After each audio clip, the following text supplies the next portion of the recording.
Hi hello, ഇന്ന് നമ്മൾ വളരെ വെറൈറ്റി ആയൊരു റെസിപ്പിയാണ് പരിചയപ്പെടുന്നത്. അരി കുതിർക്കാതെ അരയ്ക്കാതെ വളരെ പെട്ടെന്ന് 30 മിനിറ്റ് കൊണ്ട് നമുക്ക് നല്ല സോഫ്റ്റ് ആയിട്ടുള്ളൊരു വട്ടയപ്പം തയ്യാറാക്കിയെടുക്കാം. അതിനായി ഞാനിതിലൊരു സൂത്രം പ്രയോഗിക്കുന്നുണ്ട്. അപ്പം വീഡിയോ ഒട്ടും തന്നെ സ്കിപ്പ് ചെയ്യാതെ ഫുള്ളായിട്ട് കാണണം. അരമണിക്കൂറിൽ തയ്യാറാക്കുന്ന വട്ടയപ്പത്തിന് എന്തെല്ലാം ഇൻഗ്രീഡിയൻസ് ആണ് വേണ്ടതെന്ന് നമുക്കൊന്ന് നോക്കാം. നമ്മൾ അരിപ്പൊടിയിലാണ് ഇന്ന് വട്ടയപ്പം തയ്യാറാക്കിയെടുക്കുന്നത്. അതിനായിട്ട് നമുക്ക് ആവശ്യമായത് 1 കപ്പ് അരിപ്പൊടിയാണ്. ഞാനിത് ഇടിയപ്പത്തിൻ്റെ പൊടിയാണ് എടുത്തിരിക്കുന്നത്. നല്ല നൈസായിട്ടുള്ള പൊടി വേണം നമ്മൾ ഇതിനായിട്ട് എടുക്കാനായിട്ട്. ഇനി ഇതിലേക്ക് നമ്മൾ ചേർത്ത് കൊടുക്കുന്നത് അരിപ്പൊടി എടുത്ത അതേ കപ്പിൽ 1/4 കപ്പ് നാളികേരം ചിരകിയതാണ്. പിന്നെ നമുക്ക് വേണ്ടത് ഒരു ഏകദേശം 1/4 കപ്പ് അവൽ കുതിർത്തതാണ്. അവലിന് പകരം നമുക്ക് ചോറ് വേണമെങ്കിലും ഇതിലേക്ക് ചേർത്ത് കൊടുക്കാം.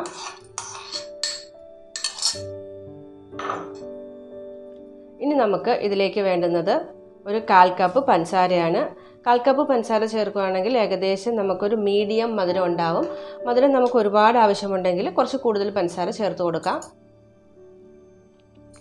ഇനി നമുക്കിതിലേക്ക് ആവശ്യമായത് ഈസ്റ്റാണ്. ഞാനൊരു 1/4 ടേബിൾ സ്പൂണോളം ഇൻസ്റ്റൻറ്റ് ഡ്രൈ ഈസ്റ്റ് ചേർത്ത് കൊടുക്കുന്നുണ്ട്. നിങ്ങൾ ആക്റ്റീവ് ഈസ്റ്റാണ് യൂസ് ചെയ്യുന്നതെങ്കിൽ അത് ആക്ടിവേറ്റ് ആയതിന് ശേഷം മാത്രം ഇതിലേക്ക് ചേർത്ത് കൊടുക്കുക.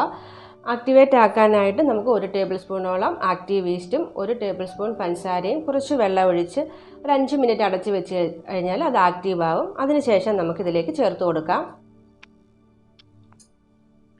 ഇനി നമുക്ക് ഫ്ലേവറിന് വേണ്ടി 1 ടേബിൾ സ്പൂണോളം ഏലക്ക ഒന്ന് പൊടിച്ചതിട്ട് കൊടുക്കാം. ഇതിലേക്ക് മധുരം ഒന്ന് ബാലൻസ് ആവാൻ വേണ്ടി നമുക്ക് 1 പിഞ്ച് ഉപ്പ് കൂടി ചേർത്ത് കൊടുക്കാം. ഇനിയാണ് നമ്മൾ ഇത് പെട്ടെന്ന് തയ്യാറാക്കാൻ ആവശ്യമുള്ള ഒരു സൂത്രം പ്രയോഗിക്കുന്നത്. അത് എന്താണെന്ന് വെച്ചാൽ നമ്മൾ ചെറിയ ചൂടുവെള്ളം, ഒരുപാട് ചൂടുവെള്ളം കൂടുതലുള്ള വെള്ളമില്ല, ഒരു ചെറിയ ചൂടുവെള്ളം ഇതിലേക്ക് ഒഴിച്ച് ആ ചൂടുവെള്ളത്തിലാണ് നമ്മളിതൊന്ന് അരച്ചെടുക്കുന്നത്. അത് ഏകദേശം ഞാനൊരു 1.5 കപ്പ് ഇതിലേക്ക് ചേർത്തിട്ടുണ്ട്. ഇതെല്ലാം കൂടെ നമുക്ക് നല്ലതുപോലെ ഒന്ന് അരച്ചെടുക്കാം. നല്ല ഫൈനായിട്ട് വേണം അരച്ചെടുക്കാനായിട്ട്.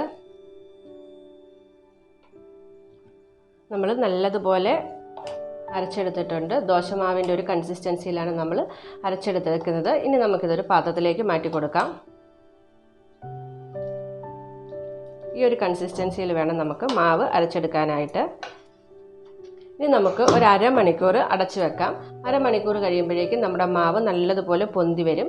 അതിനുശേഷം നമുക്ക് വെള്ളയപ്പം തയ്യാറാക്കാം. അപ്പം നമ്മുടെ മാവ് നല്ലതുപോലെ പൊങ്ങി വന്നിട്ടുണ്ട് ഒരു അരമണിക്കൂർ കഴിഞ്ഞപ്പം. ഇനി നമുക്ക് വട്ടയപ്പം റെഡിയാക്കി എടുക്കാം. ഇതിൽ മധുരമൊക്കെ എല്ലാം കറക്റ്റ് പരുവത്തിന് തന്നെ ഉണ്ട്. വട്ടയപ്പം തയ്യാറാക്കാനായിട്ട് ഞാനൊരു പാത്രത്തിലേക്ക് കുറച്ച് വെളിച്ചെണ്ണ ഒഴിച്ചിട്ടുണ്ട്. ഇത് നമുക്ക് നല്ലതുപോലെ ഒന്ന് എല്ലായിടത്തേക്കും ഗ്രീസ് ചെയ്ത് കൊടുക്കാം. ഇതിലേക്ക് നമുക്ക് നമ്മൾ തയ്യാറാക്കി വെച്ചിരുന്ന വട്ടയപ്പത്തിൻ്റെ മാവ് കുറേശ്ശെയായിട്ട് ഒഴിച്ചു കൊടുക്കാം. നിറച്ചൊഴിക്കേണ്ടതില്ല, ഒരു പാതിയോളം മാത്രം ഒഴിച്ചാൽ മതി. ഇത് വെന്ത് കഴിയുമ്പോൾ കുറച്ചൊന്ന് പൊങ്ങി വരും.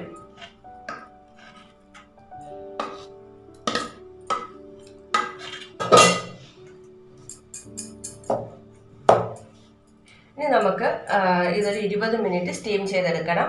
ഇഡ്ഡലി കുക്കറിലോ സ്റ്റീമറിലോ വെച്ച് ഒരു 20 മിനിറ്റ് നമുക്കിതൊന്ന് സ്റ്റീം ചെയ്തെടുക്കാം. ഞാനിവിടെ ഒരു സ്റ്റീമറിൽ വെള്ളം വെച്ച് നല്ലതുപോലെ തിളച്ച് വന്നിട്ടുണ്ട്. നമുക്കിനി ഇതിലേക്ക് നമ്മൾ തയ്യാറാക്കി വെച്ചിരുന്ന വെള്ളയപ്പത്തിൻ്റെ പാത്രം വെച്ച് കൊടുക്കാം.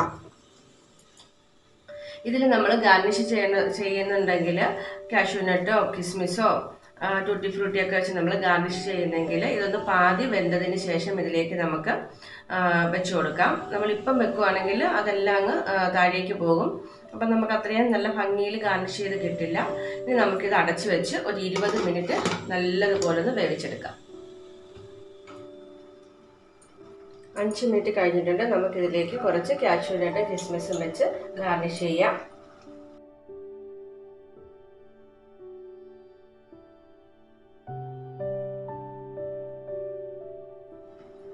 അപ്പോൾ നമ്മൾ വേകാൻ വെച്ചിട്ട് ഒരു 20 മിനിറ്റ് ആയിട്ടുണ്ട്. നമ്മുടെ വട്ടയപ്പം ഇവിടെ റെഡിയായി വന്നിട്ടുണ്ട്. ഇനി നമുക്ക് ഫ്ലെയിം ഓഫ് ചെയ്തിട്ട് ഇത് തണുത്തതിന് ശേഷം മാത്രം നമുക്ക് ഡീമോൾഡ് ചെയ്തെടുക്കാം. അപ്പോൾ നമ്മുടെ വെള്ളയപ്പം നല്ലതുപോലെ തണുത്ത് വന്നിട്ടുണ്ട്. ഇനി നമുക്കിതൊന്ന് ഡീമോൾഡ് ചെയ്തെടുക്കാം. നമ്മൾ കൈകൊണ്ട് തന്നെ ഇങ്ങനെ പ്രസ് ചെയ്താൽ ഇതുപോലെ ഇളവി വരും.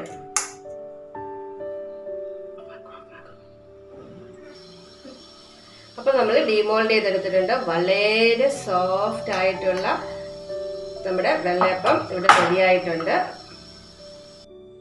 അപ്പോൾ ഈ ഒരു റെസിപ്പി നിങ്ങൾക്ക് എല്ലാവർക്കും ഇഷ്ടമായല്ലോ. ഇതുപോലുള്ള വെറൈറ്റിയായ റെസിപ്പിയുമായി ഇനിയും കാണുന്നവരേക്കും ബൈ ബൈ, ടേക്ക് കെയർ. അതിനു മുമ്പ് എൻ്റെ ചാനൽ നിങ്ങൾക്ക് ഇഷ്ടമായിരുന്നുവെങ്കിൽ സബ്സ്ക്രൈബ് ചെയ്യണം. തൊട്ടടുത്ത് കാണുന്ന ബെല്ലൈക്കൺ കൂടി ഒന്ന് എനേബിൾ ചെയ്യാൻ മറക്കില്ലല്ലോ.